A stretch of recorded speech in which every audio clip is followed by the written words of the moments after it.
দুরুদের ভিতরে দুনিয়া আখেরাত পুরাটা ঢুকানো রাখা আছে। এই জন্যই তো এক সাহাবী বলছিলেন, ইয়া রাসূলুল্লাহ কতটুক দুরুদ পড়বো? বলে তুমি সিদ্ধান্ত নাও। 4 ভাগের 1 ভাগ, দিনের 4 ভাগের 1 ভাগ। এখনো হয় নাই। অর্ধেক, এখনো হয় নাই। 3 ভাগ, এখনো হয় নাই।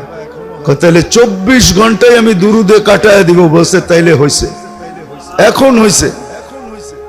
এখন যদি আপনি প্রশ্ন করেন দুরুদে সব কাটায় দিব, বাকিগুলা কি হবে? তা আল্লাহ রাসূল এটাও বলছে, তুমি যদি আমার দুরুদের ভিতরে সব কাটায় দাও তো বাকি সব কিছু করা ব্যতীত তোমার মিলবে। সব প্রয়োজন তোমার এটা দিয়েই মিটবে। দুরুদে যে কি রাখা আছে আমরা জানি না। যদি কিছু রাখা না থাকতো তাহলে আল্লাহ এটা কোনোদিন বলতো না যে আমি বন্ধুর দুরুদ বন্ধ হইতে দিব না, আমি পড়তে থাকবো। ফেরেশতাদেরকে বলতেন না তোমরাও পড়ো, আমাদেরকেও বলতেন না তোমরাও পড়ো। যদিও আমি প্রশ্ন উঠায় দিছি যে আমরা তো একদিন শেষ হয়ে যাব, দুরুদ কি শেষ? তো বলছে ফেরেশতা পড়বে। আরে ফেরেশতাও তো একদিন শেষ হয়ে যাবে, কারণ আপনি লেখা রাখছেন ইন্নী কাতাবতুল মাউতা আলা মান তাহতা আরশি। আরশের উপরে তো কোনো ফেরেশতা নাই, আরশের উপরে তো আপনি একা, আপনি বিরাজমান। ফেরেশতাও তো শেষ হয়ে যাবে, মৃত্যু এদের জন্য অবধারিত। তা আল্লাহ বলে পড়তে ছিলাম, পড়তে আসি, পড়তে থাকবো। আমার বন্ধুর দুরুদ এক মুহূর্তের জন্য বন্ধ হইতে দিব না। কত বড় মর্যাদা! আর যার কারণে সব পাইলেন, আর আপনি আর আমি দুরুদ পড়ি না। একটু চিন্তা করেন না,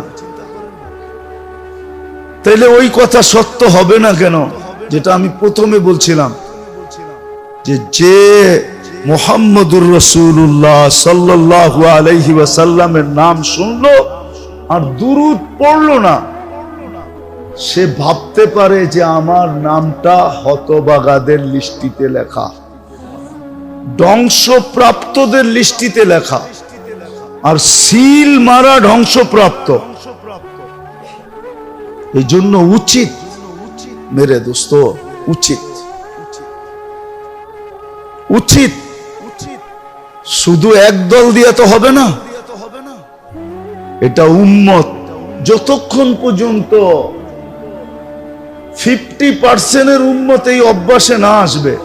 আরব দেশগুলোতে অভ্যাস আছে, বহু আরব দেশ বেশিরভাগই অভ্যাস।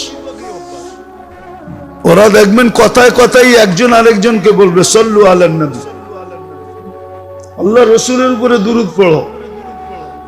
আপনার লোকে একটু কাটাকাটি হয়ে গেছে, উচ্চ আওয়াজ হয়ে গেছে, বলবে সল্লু আলান নবী, নবীর উপরে দুরুদ পড়ো।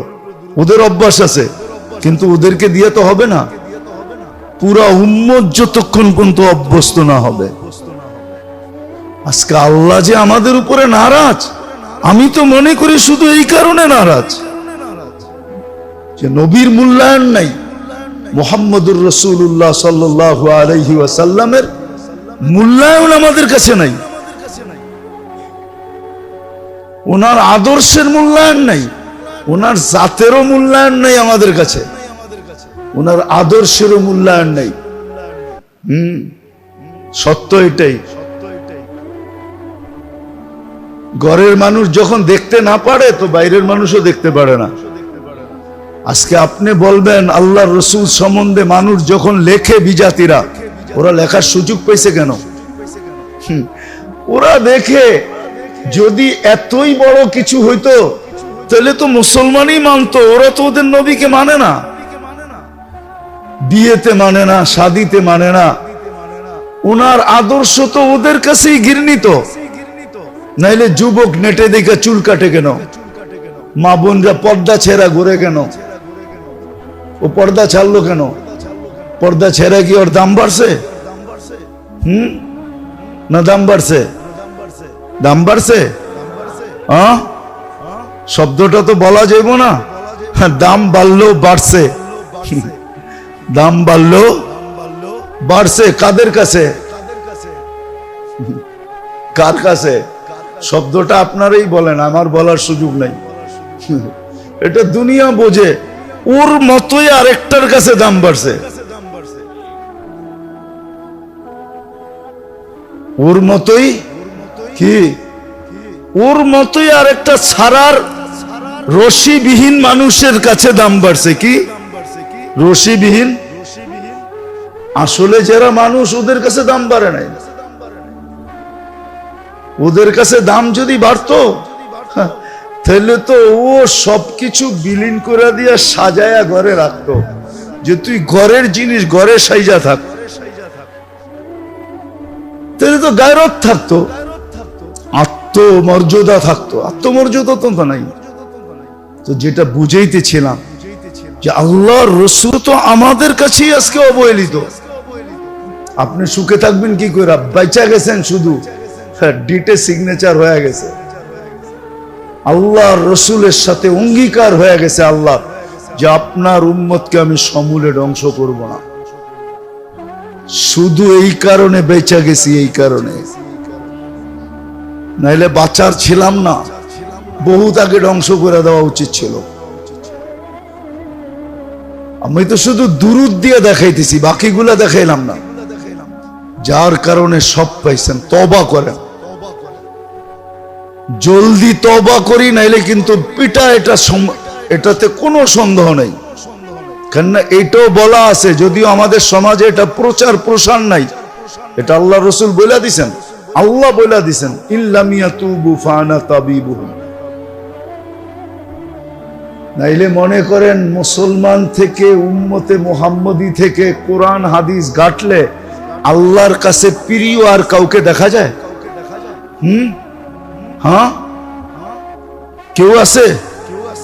তাইলে কোরআন হাদিসের আলোকে যাদের হাতে আমরা মার খাইতেছি, ওদের চেয়ে আল্লাহর দুশ্মন কেউ আছে? তো আল্লাহ বন্ধুরে দুশ্মন দিয়ে পিটায় কেমনে? একটু বিবেক দিয়ে ভাবেন। ওদেরকে দিয়ে আমাদেরকে পিটাইতেছে কি করে? এটা কেমন বন্ধুত্ব? একদিকে বলে বন্ধু, আর একদিকে দুশ্মনকে লাগায় দিছে আমাকে সাইজ করতে। তাহলে আল্লাহরে যদি জিগে এটা বন্ধুত্ব কেমন? এটা আবার কোন বন্ধুত্ব? খোলা যাবে না, ইঙ্গিতে বলতেছি, অতীতে দেখা আসছি। এক দেশ আমাদেরকে বিক্রি করে দিছে একজনের কাছে, বিক্রি করে দিয়া ইয়া কইতেছে আমরা তোমার খুব বন্ধু। আরে তুই আমারে বিক্রি করে দিয়া পরে বন্ধুত্ব দেখাস, এটা কেমন বন্ধুত্ব? এটা কেমন বন্ধুত্ব? তুই আমারে বিক্রি করে দিছস। মনে হয় বোঝেন নাই, সবাই বোঝে নাই, বাঙ্গার কোন সুরত নাই। বুঝলে বুঝলেন, না বুঝলে না বুঝলেন। আল্লাহ কত জিজ্ঞাসা করি এটা কেমন বন্ধুত্ব? বন্ধুত্ব বলতেছেন আর দুশ্মন দিয়ে আমাদেরকে পিটাইতেছেন। আল্লাহ বলে পিটাইতেছি এই জন্য লিউযিকাহুম বাদাল্লাযী আমিলু লাআল্লাহুম ইয়ারজিউন, যে তোদের বিবেকের পর্দা খোলে আর তোরা ইউটার্ন নেস, ফিরে আসস, ফিরে আসবি। আনা হাবিবুকুম, আমি তোমাদের বন্ধু। তারপরে দেখ তোদের উপরে কেউ আঙ্গুল উঠায় কিনা। আঙ্গুল উঠাইতে দেরি। মান আদালি ওয়ালিয়ান আদানতুহু বিল হারব, তখন আর তোদের লড়তে হবে না, ফেরেশতা আমি পাঠাবো, আবাবিল আমি পাঠাবো, মশা আমি পাঠাবো। আমার সৈনিকের অভাব নাই। জিল্লাহি জুনুদুস সামাওয়াতি ওয়াল আরদ, আকাশ জমিনের সমস্ত সৈনিক আমার, সব আমার কথায় চলে। আমি দিব, আমি পাঠাবো, তোদেরকে লড়তে দিব না। তোরা খালি দর্শক হিসাবে দেখবি। এই জন্য মেরে দোস্ত আসেন, আসেন ফিরি, দুরূদ পড়ি, আল্লাহর রাসূলের আদর্শের উপরে চলি।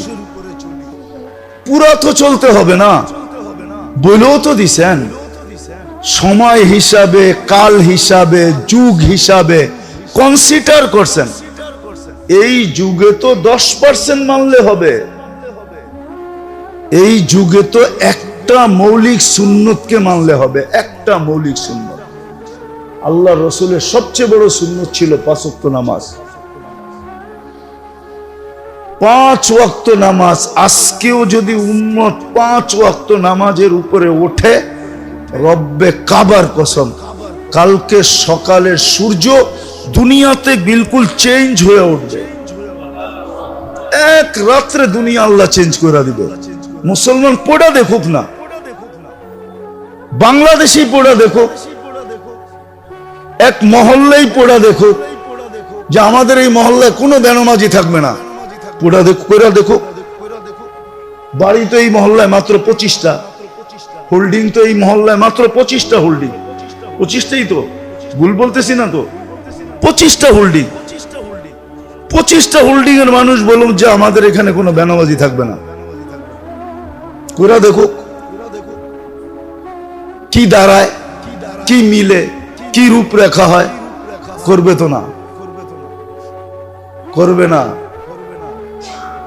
আর এটাই সত্য, মুসলমান যেদিন জুমার নামাজ আর ফজরের নামাজ সমান করে দিবে, ওদিন থেকে বিজয়ের পালা শুরু হবে। আল্লাহ আমাদেরকে বুঝার, শিখার, মানার, চলার তৌফিক দান করেন।